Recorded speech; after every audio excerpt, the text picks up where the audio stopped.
Hello dear students, welcome to smart knowledge. प्यारे बच्चों, आज की जो वीडियो है उसमें हम रिजल्ट के बारे में डिस्कस करने वाले हैं। कुछ बच्चों की कुछ क्वेरीज हैं, उन्हीं को इस वीडियो में क्लियर करेंगे। ठीक है, तो वीडियो को एंड तक ज़रूर देखिएगा, काफ़ी इन्फॉर्मेटिव रहने वाली है रिजल्ट को लेकर ये वीडियो। सबसे पहले देखिए, यहाँ पे मैंने एक प्रोविजनल मार्कशीट आपके सामने दिखाई है कि किस तरह से आपको आपका रिजल्ट दिखाई देगा।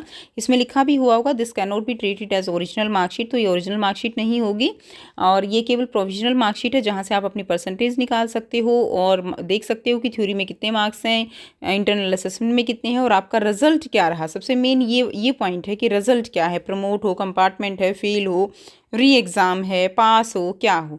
तो कंप्लीट डिस्कस करेंगे हम इस रिजल्ट पॉइंट जो कॉलम है इसको।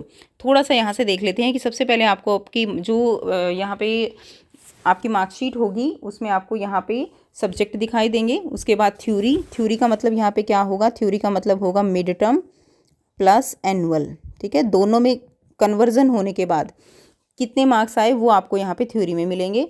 कन्वर्जन कैसे कैसे कितना किस क्लास में होता है, कंप्लीट डिटेल्ड वीडियो मैं आपके साथ शेयर कर चुकी हूँ। उसको जानने के लिए आप चैनल पर विजिट कीजिए और क्लास वाइज जो वीडियोज़ हैं उनको देखिए। उसके बाद यहाँ पे इंटरनल असेसमेंट के मार्क्स हैं। इंटरनल असेसमेंट के किसी जैसे छठी, सातवीं, आठवीं की अगर हम बात करें तो 30 में से मिलेंगे। नाइन्थ की बात करें तो 20 में से मिलेंगे। 11th की बात करें तो सब्जेक्ट के अकॉर्डिंग 20 में से भी मिल सकते हैं और 30 में से भी मिल सकते हैं, उसके अकॉर्डिंग वेरी करेगा। उसके बाद यहाँ पे ग्रैंड टोटल दिया हुआ है, यानी थ्योरी और प्रैक्टिकल जो प्रोजेक्ट वर्क है या इंटरनल असेसमेंट है उसको मिला के यहाँ पे टोटल ग्रैंड टोटल दिखेगा। उसके बाद यहाँ पे ग्रेस मार्क्स दिखेगा। अगर किसी बच्चे को ग्रेस करके जो प्रमोशन पॉलिसी है ग्रेस मार्क्स दे के अगर पास किया गया है तो यहाँ पे मान लीजिए किसी बच्चे को 3 नंबर ग्रेस दे के पास किया गया है तो यहाँ पे सामने मिलेगा ग्रेस। ठीक है, और उसके बाद यहाँ पे मिलेगा आपको ग्रेड और यहाँ पे फिर मिलेगा रिजल्ट। ठीक है, अब रिजल्ट में आपको यहाँ पर क्या क्या दिखाई देगा उसके बारे में हम मेनली डिस्कस करने वाले हैं। तो यहाँ पे एक तो आपको जो वर्ड दिखाई देगा, एक तो प्रमोटेड दिखाई दे सकता है, एक जो है यहाँ पे पास, एक यहाँ पे फेल, एक कंपार्टमेंट, एक री एग्ज़ाम। तो ये कुछ जो बातें हैं ये आपको रिजल्ट में दिखाई देंगी। अब इनका मतलब क्या है, कैसे कैसे है, इसी को हम मेन इस वीडियो में समझने वाले हैं। तो सबसे पहले यहाँ पे है प्रमोटेड। अब देखिए प्रमोटेड जो वर्ड है वो किस लिए है, तो प्रमोटेड जो वर्ड है एक तो जो क्लास 6th और 7th का रिजल्ट है उसमें सभी बच्चों को प्रमोटेड दिखाई देगा, चाहे वो कितने ही अच्छे नंबर हों, उनके 90% भी हों तब भी आपको प्रमोटेड दिखाई देगा, क्योंकि 6th-7th में नो डिटेंशन पॉलिसी है।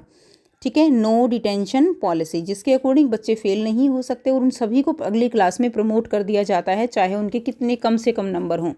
तो 6th-7th में सबको यहाँ पे प्रमोटेड दिखाई देगा।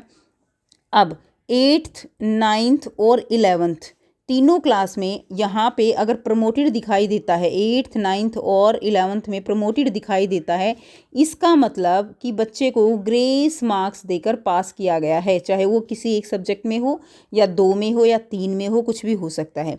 यानी वो ग्रेस मार्क्स से पास हुआ और यहाँ पर उसको ग्रेस नंबर लिखे हुए दिखाई देंगे किसी ना किसी सब्जेक्ट में, चाहे एक में ही क्यों ना हो। तो ये प्रमोटेड हो गया वर्ड कि अलग अलग क्लास के लिए प्रमोटेड कैसे दिखाई देगा। अब बात करते हैं दूसरे वर्ड की जो हमारे पास है, पास।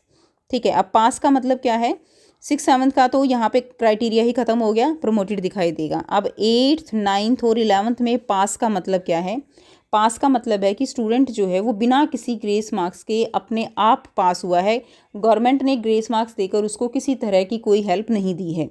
ठीक है, वो अपने आप से पास हुआ है बिना किसी ग्रेस मार्क के। क्लियर। और ग्रेस मार्क कैसे मिलते हैं, प्रमोशन पॉलिसी क्या है, 8th, 9th और 11th में कैसे कैसे ग्रेस मार्क्स मिलेंगे, वो सभी क्राइटेरिया अलग से वीडियो है प्रमोशन पॉलिसी की, वहाँ से आप देख सकते हो for class 8th, 9th and 11th। अब यहाँ पे पास के केस में तो बिना किसी नो ग्रेस मार्क्स से जो बच्चे पास हुए हैं उनके लिए क्लियर पास का रिजल्ट मिलेगा, क्लियर पास। ये हो गया। अब बात करते हैं री एग्ज़ाम की। ठीक है, अब देखिए री एग्ज़ाम आपको कब दिखाई देगा, तो यहाँ पे देखते हैं री एग्ज़ाम। तो री एग्ज़ाम जो होगा वो केवल क्लास 8th के स्टूडेंट के लिए दिखाई दे सकता है। कौन से बच्चों को दिखाई देगा, अगर कोई बच्चा किसी भी सब्जेक्ट में फेल हो जाता है, फेल यानी उसके 100 में से यहाँ पे 33 मार्क्स जो है नहीं आते, या दूसरा रीज़न हो सकता है कि फाइनल में उसके जो है मिनिमम 15 मार्क्स वो नहीं ले पाया 60 में से, तब भी यहाँ पे बेशक 33 हो सकते हैं, लेकिन अगर एनुअल में उसके 20 मार्क्स 15 मार्क्स नहीं आए किसी पेपर में, तब भी वो यहाँ पर उस सब्जेक्ट में फ़ेल होगा। और फेल होने का मतलब क्या है उसका, कि उसको री एग्ज़ाम देना ही देना पड़ेगा। 8th क्लास के लिए री एग्ज़ाम एक सब्जेक्ट का भी हो सकता है और सारे के सारे सब्जेक्ट का भी हो सकता है, तो उसके लिए कोई कंपार्टमेंट वर्ड नहीं होगा, उसके लिए केवल और केवल री एग्ज़ाम वर्ड होगा। तो क्लास 8th के लिए री एग्ज़ाम होगा, वो एक सब्जेक्ट में भी हो सकता है और ऑल में भी हो सकता है। ठीक है, तो यहाँ पे जो प्रमोटेड लिखा हुआ है इसकी जगह क्या दिखेगा, री एग्ज़ाम दिखेगा। क्लियर हो गया ये पॉइंट। अब नेक्स्ट पॉइंट हम करते हैं। नेक्स्ट हमारे पास जो पॉइंट बचा हमारा, वो कौन सा बच गया है, वो कंपार्टमेंट का बच गया है। अब देखिए 6th 7th 8th में कंपार्टमेंट वर्ड आपको नहीं दिखाई देगा। ठीक है, 8th में आपको अगर बच्चा फेल है तो री एग्ज़ाम दिखाई देगा, क्लियर, अदरवाइज पास दिखाई देगा। ठीक है, और ग्रेस मार्क्स के साथ है तो प्रमोट दिखाई देगा। अब बात करते हैं कंपार्टमेंट की। तो कंपार्टमेंट जो है वो 9th और 11th के बच्चों के लिए है। अगर कोई बच्चा 9th की अगर हम बात करें, एक सब्जेक्ट में फ़ेल हो गया है तो कंपार्टमेंट दिखाई देगा। अगर 2 सब्जेक्ट में फ़ेल हो गया है तो भी कंपार्टमेंट दिखाई देगा।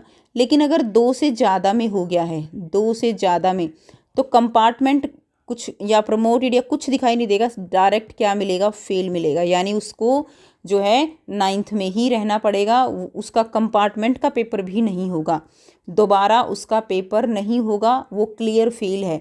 कंपार्टमेंट अगर सामने है तभी वो दोबारा पेपर दे सकता है। ठीक है, अब 11th की अगर हम बात करें, अगर बच्चा एक सब्जेक्ट में फ़ेल है तो कंपार्टमेंट दिखाई देगा। अगर 2 में फ़ेल है तो कंपार्टमेंट नहीं होगा, वो क्लियर फेल हो गया, उसको दोबारा पेपर भी नहीं देने दिए जाएंगे, वो पेपर दे ही नहीं सकता। अगर वो 2 सब्जेक्ट में कंपार्टमेंट आ गई है, 2 सब्जेक्ट में फ़ेल हो गया है तो वो क्लियर फेल है। कंपार्टमेंट केवल 2 सब्जेक्ट तक रहेगा और 11th में केवल एक सब्जेक्ट तक रहेगा, तो यहाँ पे कंपार्टमेंट दिखाई देगा, अदरवाइज़ यहाँ पे क्या दिखेगा, फेल दिखेगा। ठीक है, तो ये कंप्लीट जो है रिज़ल्ट क्राइटेरिया रहेगा जो आपको आपके रिज़ल्ट डे पे दिखाई देने वाला है। सो आई होप आपको सारे पॉइंट्स क्लियर हैं। फिर भी अगर कोई भी डाउट हो तो बच्चे आप कमेंट सेक्शन में कमेंट करके पूछ सकते हो। वीडियो अच्छी लगी तो वीडियो को ज़रूर से लाइक कीजिए, शेयर कीजिए और चैनल को कीजिए सब्सक्राइब। मिलते हैं आपसे नेक्स्ट वीडियो में। Take care, bye bye and best of luck for your result.